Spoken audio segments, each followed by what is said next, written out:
Welcome to Inside the Cage with Coach Lee. Glad you joined me again. Today we're talking about the placement of the tee.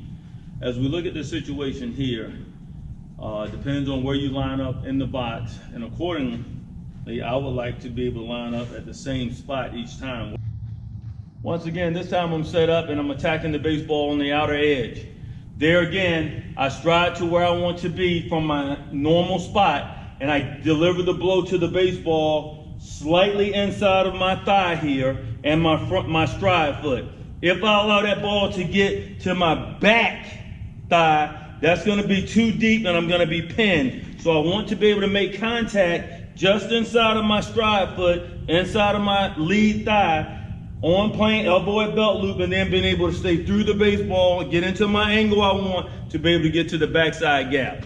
Once again, I'm talking about how to get to the inside pitch here from my setup. My setup is slightly behind the plate. It may be different for each guy. But once you stride toward the baseball and the pitcher, you want to be able to draw your hands in and get inside of that pitch there, slightly making contact in front of your foot and pinky toe to get barrel to baseball. If I allow that pitch to continue on and get deep on me, it's difficult for me to draw my hands in to that point. The contact point is going to be out front, but my hands are going to be drawn in, and I'm going to be able to stay through the baseball. Now, counter that situation, the pitch is away from me. I don't want to be in a position where I let that ball get so deep on me, just inside of my lead thigh, to be able to get there is perfect.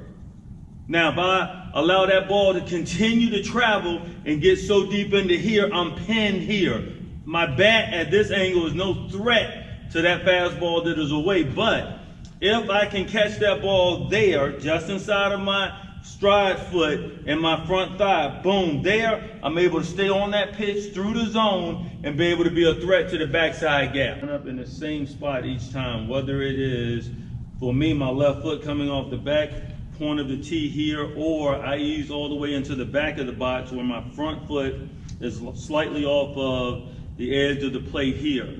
But either way, when I set up the tees, I want to be able to have this tee from my stride point, which might be different than another guy. So when I stride, boom, I'm there. I want that pitch on the inner half there to be slightly outside of my pinky toe and foot so I can draw my hands in. If I let that pitch get this deep on me and it's inside, I'm beat.